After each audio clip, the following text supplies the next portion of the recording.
catástrofes. Y en un minuto vamos a invitar, o ya vamos a invitar, a una persona fundamental para que entendamos una crisis racional y emocional en la que estamos. ¿Reforma tributaria, sí o no? ¿Somos capaces de pagar más impuestos los colombianos, sí o no? ¿Resiste ese tratamiento la economía colombiana, sí o no? Y las calificadoras de riesgo ponen como condición una reforma tributaria, sí o no. Representante Oscar Darío Pérez, muy buenos días. Sí, ministro, muy buenos días. Un saludo muy especial para todos. Bueno, representante, estamos en el colmo de la confusión.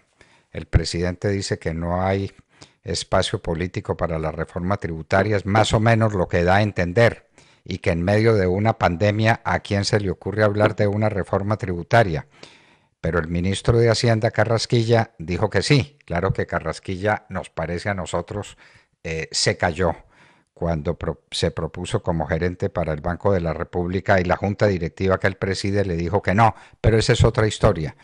Lo cierto es que el presidente dijo que sí, el ministro Carrasquilla dijo que no, el presidente después volvió a decir que no, pero ¿qué dicen las calificadoras de riesgo y qué dice la realidad económica? ¿Necesitamos o no una reforma tributaria?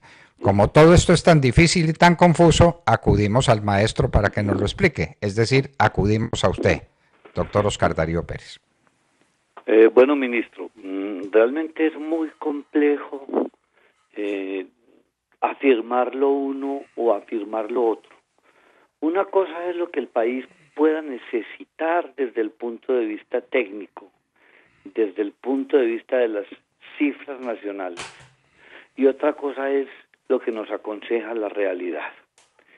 Para ser precisos, nosotros tenemos pendiendo de un hilo el grado de inversión. Estamos, lo que dijo un columnista, sometidos a una matrícula condicional. Y analicemos ese tema un poco, antes de decir si necesitamos o no necesitamos una reforma tributaria. Y de necesitarla, ¿qué de ella qué es lo que ella debería contener? Lo primero es que nuestro país tiene una deuda, para decirlo en cifras redondas, de 650 billones de pesos.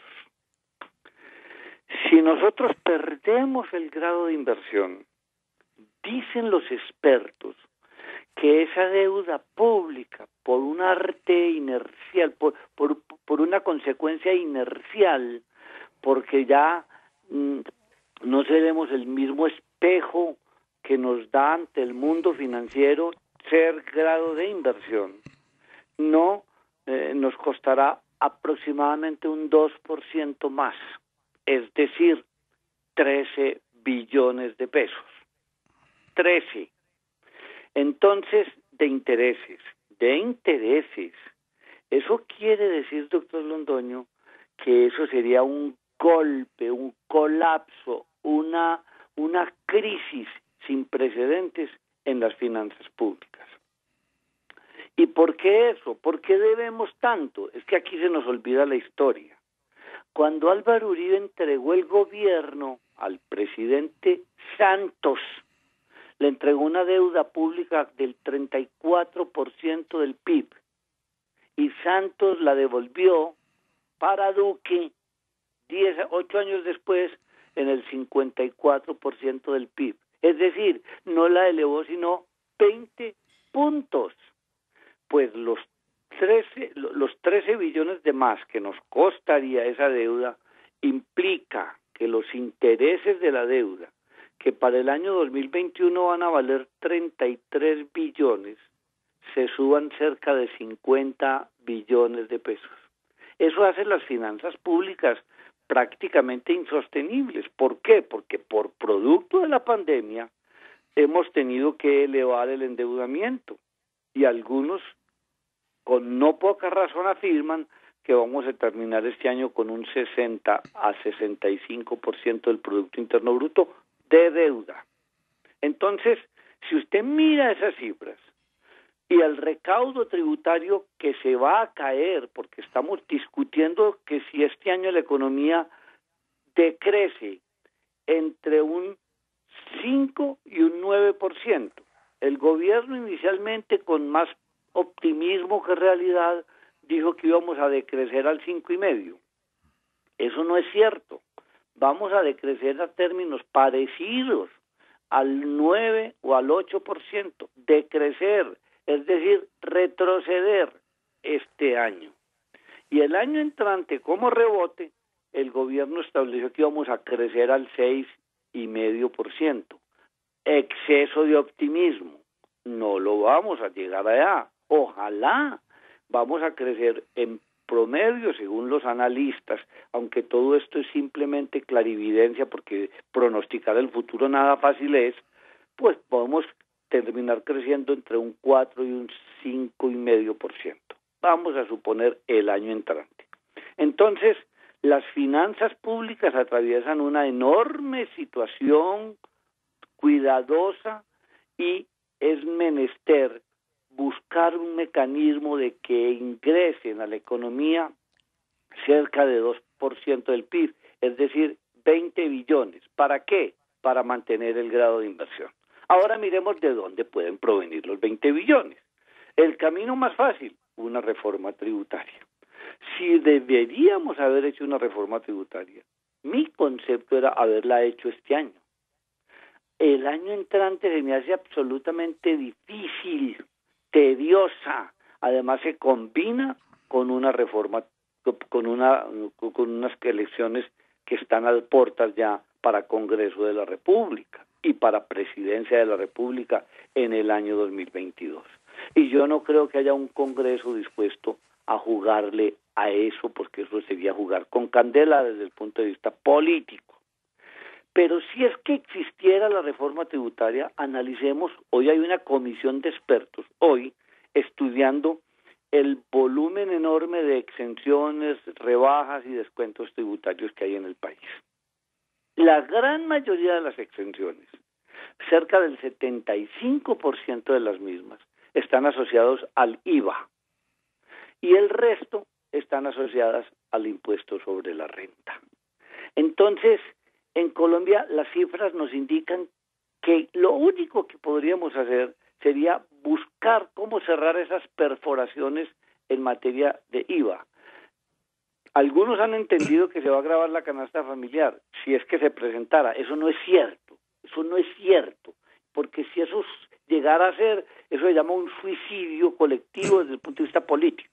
Entonces, nunca pensar en gravar la canasta familiar. Pero si hay algunos aspectos en el IVA, si es que estuviéramos pues en una reforma tributaria, que sí es necesario mirar.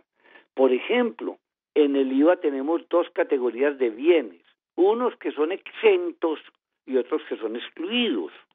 Los bienes exentos producen que el Estado colombiano tiene que devolver el IVA de la cadena productiva.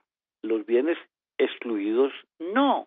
En un momento dado no sería ni alocado pensar en entregar, en que no haya bienes exentos, sino que todos sean excluidos, con excepción de los del régimen del sector agropecuario, porque ahí sí encareceríamos los productos de los porcicultores, de los avicultores, etcétera. Y eso nos permitiría en un momento dado mirar, no estoy diciendo que así vaya a ser, si la tarifa del 19% se justifica y la bajamos al 16%, al no haber categoría de bienes exentos. Pero eso habría que hacer muchísimas cálculos y números. Pues lanzo eso como una idea, pero ideas para una reforma tributaria hay muchas. Lo único que es que una reforma tributaria, para recaudar más, tiene que disminuir beneficios tributarios. ¿Cuáles? Ahí es donde estaría la ciencia. ¿De dónde más podríamos buscar la plata para esos 2 puntos del PIB? Ese sí es un puntico que no hemos tocado mucho. Es el ahorro en los gastos de funcionamiento, que todavía hay un gran espacio para ahorrar. Mire, la sola idea del doctor Uribe, Álvaro Uribe, de decir que los gastos de funcionamiento y los gastos generales, es decir, la nómina y los gastos generales, no el sistema general de participaciones, ni el tema de pensiones, ni el tema de salud, no, solamente nómina y gastos generales, Si nosotros los aumentáramos en promedio igual a la inflación, en promedio, eso no quiere decir que, como han dicho los maestros, que nos van a bajar el sueldo. No, es promedio. A los altos salarios no se les aumente. A los más bajitos aumenteles más, aumenteles 2 o 3 veces la inflación, pero que el promedio no dé más de la inflación. Si hiciéramos eso no más, eso no más, nos daría 1% del PIB. Es decir, nos daría 12 billones de pesos de ingresos. Y si necesitamos recoger 20, pues ahí tenemos casi el 60% de lo que necesitaríamos recoger. O sea que fórmulas hay, pero sí hay que hacer algo, doctor Londoño, porque si no logramos enderezar el tema de las finanzas públicas, perdemos el grado de inversión y ahí sí pague 13 billones de pesos más de intereses por culpa de tener una deuda tan abultada como porcentaje del Producto Interno Bruto, y ya nadie se acuerda de quién fue el gobierno que propició eso, porque Uribe lo dejó en el 34% del PIB y nosotros ya vamos por el 54% que lo entregó Santos, y ya en estos momentos estamos por el 62%. No olvidemos, doctor Oscar Darío Pérez, que en la mitad del camino tuvimos la bonanza petrolera más alta de la historia, que no se volverá a repetir. Y esa bonanza petrolera también se esfumó. Entonces es el endeudamiento más la bonanza petrolera. Eso costó la gobernabilidad del señor Juan Manuel Santos. Pero bueno, ese es un dato para la historia, para que los colombianos no olviden de dónde vienen sus desventuras. Pero problema a la vista, lo que sacamos en claro es que alguna cosa tenemos que hacer porque no podemos perder el grado de inversión. Porque si perdemos el grado de inversión y eso nos cuesta 13 billones de pesos, estaremos en una situación insostenible. Que el país lo escuche, doctor Oscar Darío Pérez, que seamos conscientes de esta realidad. Reforma tributaria, y una de las maneras de la reforma tributaria es gastando menos. Esa también es una reforma fiscal, llamémosla, no tributaria, para no confundir las cosas. Esa propuesta suya es una propuesta sensata, valerosa, fácil de entender, y hay que aplicar algo, pero hay que hacerlo ya, porque esto no da tregua. ¿Cuándo podríamos tener una decisión en contra nuestra de las calificadoras de riesgo si seguimos como vamos, es decir, sin hacer nada? Pues bastante rápido, doctor Londoño, porque todas tres, Moody's, Fitch Rating, todas nos han dado una matrícula condicional. Condicional es que están esperando a ver cómo puede perfilarse las finanzas públicas en el año 2021. Vuelvo y repito, todo esto son pronósticos. Ojalá tenga razón el gobierno de que este año no cerremos tan mal. La economía, según datos del mismo DANE ayer, viene en franca recuperación. El 80% del tejido empresarial está volviendo por sus fueros. Claro que es que hemos perdido una enorme cantidad de empleos, que apenas de ellos hemos recuperado cerca de 4 millones de empleos. No olvide que seguimos con los programas de subsidio, que nos han costado y nos seguirán costando entre 5 y 6% del PIB, y esos programas de subsidio van para buena parte del año entrante. O sea que esas calificadoras están pendientes. Ahora, ¿cuál sería el posible diseño de una reforma tributaria? Debería ser un ajuste muy suave, como lo dijo el presidente Álvaro Uribe. Un ajuste tan suave que no ahuyente la inversión. Porque si nosotros ahuyentamos la inversión, ahí sí pues apague y vámonos. O sea, si no vamos a tener los inversionistas confiando en Colombia, trayendo su dinero a Colombia, como usted lo dijo ahora, ojalá recuperemos un poco el precio del petróleo, pero es que a la gente se le olvida que el petróleo en el gobierno de Santos estuvo a $140 el barril. $140, eso hay que repetirlo. Y ahora nosotros angustiados porque estamos llegando a 50 y lo tuvimos a 35. Entonces estamos desesperados. Este país tiene que pensar, y esperemos pues que esas finanzas públicas puedan no terminar tan mal este año, pues, que sería como un enorme buen punto de partida. Ahora, Los que dicen que se va a subir el IVA a todo el resto de bienes y servicios, alimentos, está es mentira. Eso es buscando un efecto tributario, un efecto político, más que tributario, para desprestigiar el gobierno y para desprestigiar al partido nuestro, al Centro Democrático. Nadie ha pensado en eso. Es más, por el contrario, somos nosotros los autores de la devolución del IVA para los quintiles más pobres, para el quintil 1 y 2. Y voy a ser bastante presumido, esa fue una propuesta mía en la reforma tributaria, que hoy le va a llegar, ya le ha llegado a 1 millón de familias y le va a llegar a 2.800.000 familias del año entrante. Así lo dejamos establecido, devolución de ese IVA. Y si pensamos en una reforma tributaria, pues yo voy más allá, devolvámosle también al quintil 3 y 4, no al 1 y 2, al 3 y 4, no es estrato, al quintil 3 y 4, y así le estamos devolviendo el IVA a la gente más pobre de Colombia, el IVA que paguen. Pero sí podemos mirar qué tipo de bienes que bajo la figura de bienes exentos se benefician sin ninguna justificación, algunos de ellos hasta con cortes de suntuarios, porque aquí a la gente se le olvida que de 100 productos, 100 que tenga la canasta básica que se llama, que en Colombia la llamamos canasta familiar, de 100 apenas pagan IVA 52 productos. El 48 están por fuera de la tributación, no tributan, están en la categoría de exentos, excluidos, y ahí por supuesto que están los consumos básicos, que a nadie se le ocurrirá pues cómo mirarlos, pero hay otras fuentes de recursos. Se podría pensar en los impuestos a los consumos, que son tan escasos en Colombia. Nosotros tenemos muy poquitos impuestos al consumo, son prácticamente los que están asociados a los vicios. Y digámoslo con claridad, no gravar a la clase media, pero sí gravar, o sea, que las personas naturales aporten un poco más.